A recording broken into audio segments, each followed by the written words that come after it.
Hey, if you're rated 800 or below and can't seem to get past that 800 level, I'm going to give you the top 3 reasons why that might be the case and share with you how you can fix that so you can get past 800 to 900, 1000, and beyond.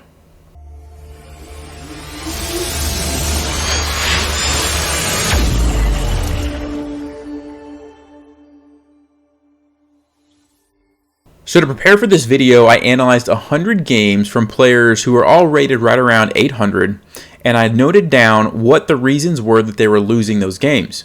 And there were 3 things that came up over and over and over again. All right, so I'm going to show you the spreadsheet here where I recorded all the data, and you can see that the top 3 reasons that people are having a hard time getting past 800 is because blundering, not castling early enough, and not completing the development of their pieces. So now I'm going to go one at a time through each of these issues and explain what exactly they are and tell you how you can fix those mistakes so that you can get past that 800 level. All right, so first up we have blundering. 64% of 800 rated players were making a significant amount of blunders throughout their game, which was causing them to lose. Now when I'm talking about blundering, I'm talking specifically about the larger value pieces, so queens, rooks, knights, and bishops specifically. Pawns are not as important. I didn't really see very many games where 800 rated players were losing because they lost too many pawns. Most of the games were lost because they lost their queen, or they lost their rook, or they lost a couple knights and bishops along the way. Those are very important pieces, and if you lose a lot of those during the game, it's going to be really hard to come back from that. Now when I was going through these games and looking at the kind of blunders that people were making, most of them came about from hanging pieces. So when I say a hanging piece, it just means an undefended piece that's being attacked and it's not protected. Also, it could be when a lower value piece attacks a higher value piece. So as an example, I saw a lot of games where players were fighting for control of the center, and someone made a pawn push at some point that attacked a higher valued piece. And for whatever reason, the player didn't notice it, and they made some random move like castling or developing their knight, and they ended up losing a bishop. And I also saw examples where players would capture pawns that were defended, but the player playing white didn't notice that they could just take the piece, and they did something, again, like castling and just ignoring the fact that there was a free piece there. And those kind of blunders will add up over the course of a game and will cause you to lose. So one tip that I have is when you're playing a chess game, you always want to be scanning the board and looking for weaknesses, either on your side or on your opponent's side, so that when there are free pieces like this, you'll notice it, but also when your pieces get attacked, you'll know to either move or defend or do something to get out of danger. All right, so if you are stuck at 800, the biggest reason is probably the blunders. So if you can try to eliminate those and pay closer attention to your pieces, that's going to help you improve. Let's move on to number 2. All right, so the second thing that I noticed was that a lot of players were not castling early enough. So the general rule when castling is that you want to castle before move 10. And this is actually very easy to do. I'll show you an example of how fast you can castle if you actually make an effort to. So this is the second move. I'm bringing out my knight. The third move. And on the 4th move of the game, I'm ready to go and I'm going to castle. So it only takes 4 moves to castle kingside. And what I noticed was that a lot of players weren't really being prevented from castling. They were just not making it a priority and doing other things. And so it's important to make that a priority and try to castle before move 10. And it really doesn't matter which side you castle on. You can castle on the king side or the queen side. The king side is a little bit easier to castle because you only have 2 pieces to get out of the way. On the queen side, you have 3 pieces, so it takes 1 extra move, but that's totally fine as well. Now, one tip I have for you when you're going to be castling, you want to leave the 3 pawns on that side of the board in place so that when you castle, your king is defended by those pawns. They act like a wall and they cover all of the squares in front of your king so that it's hard for your opponent to get pieces close to your king. If there are ever pawns moved in front of your king that creates weaknesses that's easy for your opponent to take advantage of. As an example, if I were to move this pawn up in front of my king, Black could easily bring their bishop in now because my pawn no longer controls that square, and now I have to deal with this bishop in front of my king, which is not a good thing.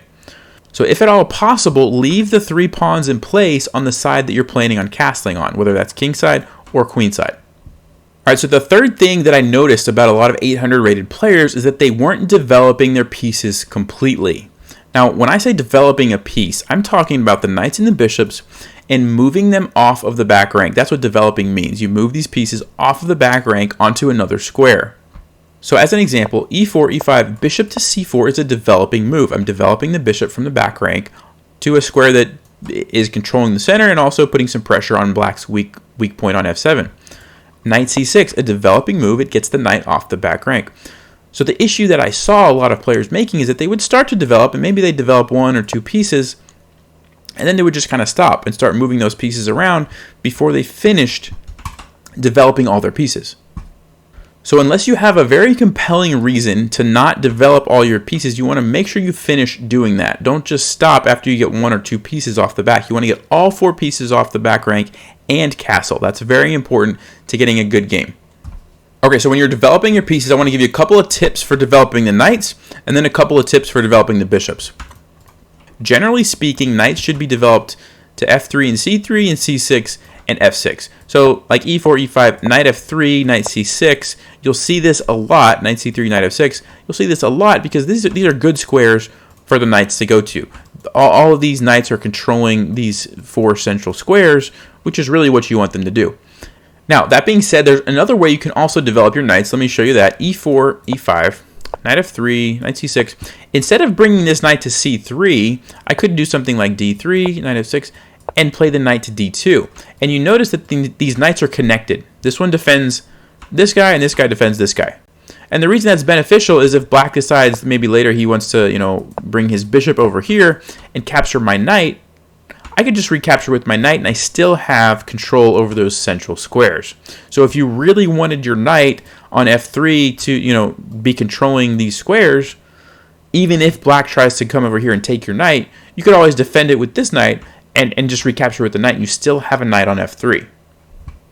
And the same thing could be said, the other way. If you really want this knight to be on c3 to control these two squares, well, you can support him by bringing this knight to this square, right? So let's say d5, e3, knight f6. You can bring this knight here. And so those knights can help each other and be connected that way. So that's an alternate way of developing your knights.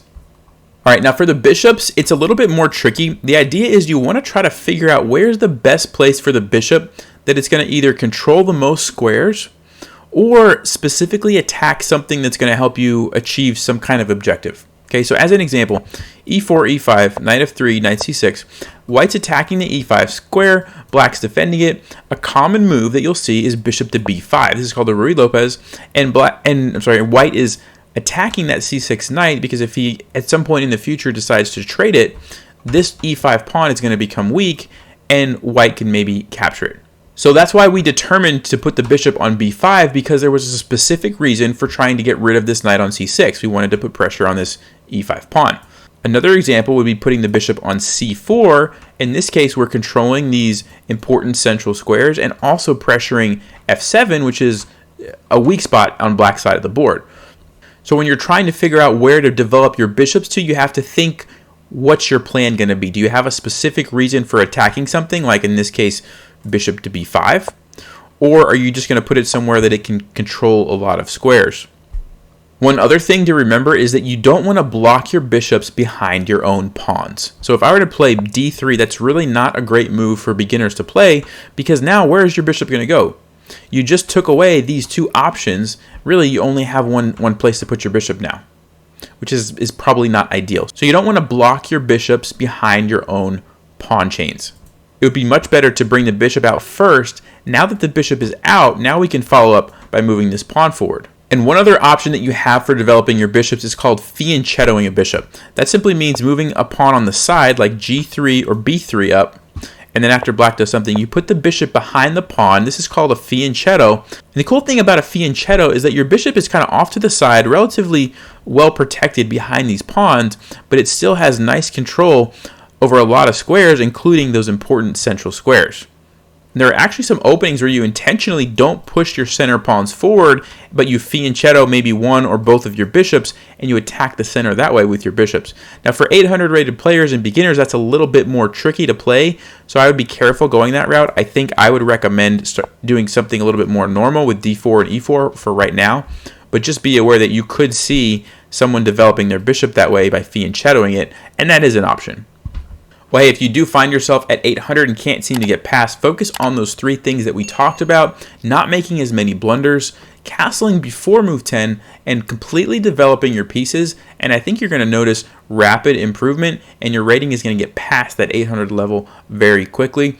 Make sure to be on the lookout for my next videos, where I'm going to be talking about how to get past 1,000, 1,200, 1,400, all the way up to 2,000. So you don't want to miss those. But as always, thanks so much for watching, and take care.